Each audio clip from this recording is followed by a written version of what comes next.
What's up, YouTube world? Starting this one off in the basement. This one's a little different, but also starting it off with a problem or a dilemma, as some may say. So, little backstory, a little story time. Me and my girlfriend went down to the Daytona Beach, Florida, and we made it down there safe. We made it down there good, no problems. The drive kind of sucked, but that's besides the point. We had our fun, did what people do when they go to the beach. I'll pop up some pictures. And when we were leaving, I filled the car, ow, that hurt. I filled the car up with coolant and oil and made sure we were set. And maybe like an hour or two into our trip, we made it into Georgia and the car started acting weird. The brakes were really hard, which I already figured out that problem, but that's that. The brakes were acting really weird. I couldn't really stop. And mind you, I was running the not autopilot cruise control on the car, which it feels a little janky. So I don't know, I could be throwing out a theory, but I feel like that messed something up in the car, which is what I had to replace, which I'll tell y'all here in a minute. And I couldn't really stop.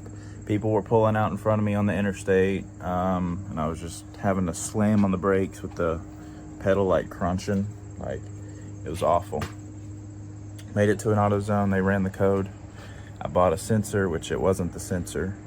Long story short, it turned out to be the vacuum pump, which I had already replaced that like 7 to 8 months ago. So the vacuum pumps on the Malibus are notorious for failing, which it did fail. And long story short, she's having more problems with the Malibu. So we're about to head up there and go scan the code. She said that there was a reduced engine power, which I hate to see that because that's what my truck told me before it exploded. The engine exploded into little pieces. But getting all my tools packed up, basement's a wreck, trying to clean it up, getting everything packed up, and I'm going to hit the road. Also, another thing to add, I forgot to mention, the car was running good for like a week or two straight after I replaced the vacuum pump, because I definitely knew it was the vacuum pump, no suction, and the inside had like exploded. There was metal, little fragments of pieces all in that vacuum pump, and that's what they're notorious for. I don't know why. Come on, Chevrolet, come on, GM. Replaced that, stopped running good for like a week or two after that. She was actually on her way to bring me Raising Cane's, which the Raising Cane's is like 20-30 minutes away. And she was at her house, and she went and was hanging out with a friend. She brought me food. Long story short, the brakes started acting up again, and it wasn't the vacuum pump. I couldn't figure it out, and she went home the next day. She messed with it, and it was that sensor that I told you about. She just pushed it in, and then it just started acting normal. But right here, this is going to be your friend in the long run. I always need one of these whenever I have a check engine light, basically. I mean, anytime one pops up, which it may surprise you, it may not, but it's more times than not. So this is a OBD2 scanner that'll be your friend in the long run, so you're not running to AutoZone to just be like, hey, can you scan my car? But yeah, we're gonna go scan her codes. I got the tools in the back, and let's go see what's wrong with her car. There's the rig. I made it to Mia's house. I don't think I've said her name this entire video. That's Mia. That's my girlfriend. Not my girlfriend. She be sick. Okay, anyway. This is gonna be crappy angles, but this is the OBD2 scanner, and you gotta turn it on accessory mode. Most of y'all may know this if you're watching this little car vlog. And you got to plug it into that little port right there. Well, I'm out. This is a little janky with one hand, and especially, there we go. Okay, plugged it in. It'll boot right up. And then we could scan the code, see what is wrong with this thing. And I guarantee it's the same thing that's been happening to it. Yep. P0556, which is the brake booster pressure sensor circuit. Is it really? The same thing. And why is it in engine reduced power mode? I really couldn't tell you, but Are you going to take me to work? maybe. Okay.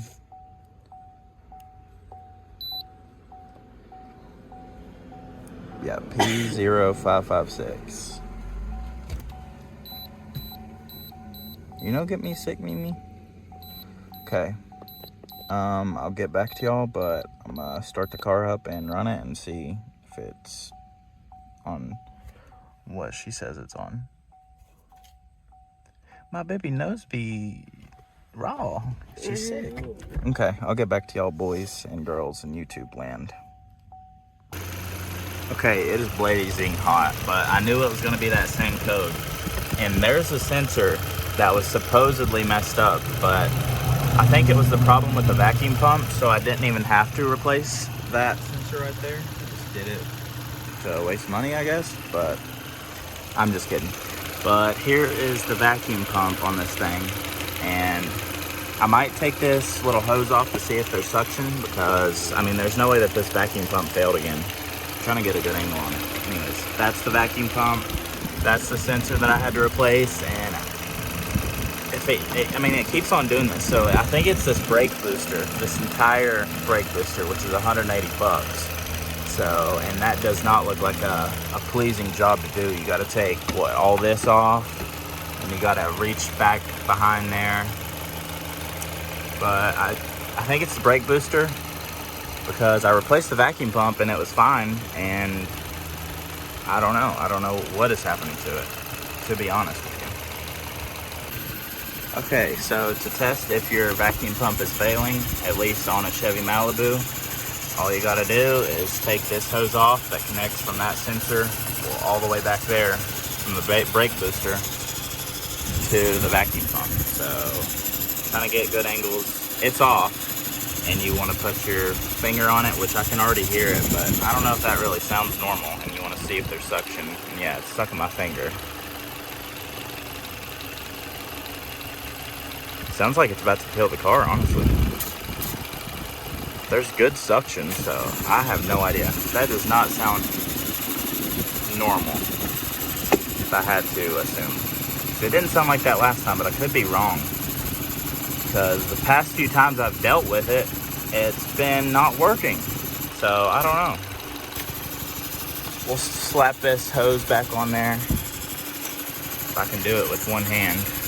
I'll keep y'all on the adventure with me. Okay, boom. Slap it on there. If anything, oh, I might be covering the mic. If anything, I'll just have to take it down to my house and then do what I did. I took this coolant thing off, and then I messed around down there. But I'm gonna try to push this in. The sensor in. Yeah. You ready? Okay, well, I'm gonna drive it around for a bit and see what is happening to it. I'm back home. Mia went to work. I told her that the car should be fine to drive, as long as the brakes don't start doing the things that they were, where the brake becomes hard and then they like start scraping. It's so weird.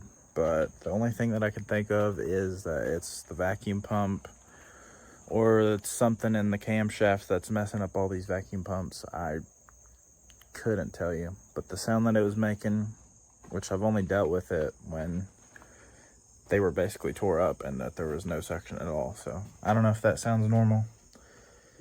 To me, it really don't, but it's either that or the whole brake booster itself, the one that I was showing y'all. But I'm probably gonna edit this video and try to get it up today. But if y'all enjoyed this chill little vlog, more to come.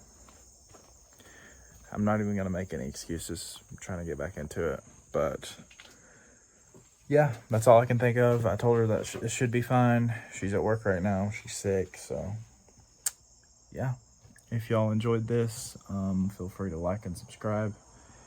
If you didn't enjoy this, then peace out. I don't know what to tell you. More videos to come. Thanks for watching. It's always something going wrong, but hey, that's life. I'm probably about to film another video on this dirt bike, and I'll catch y'all when I catch y'all. Peace.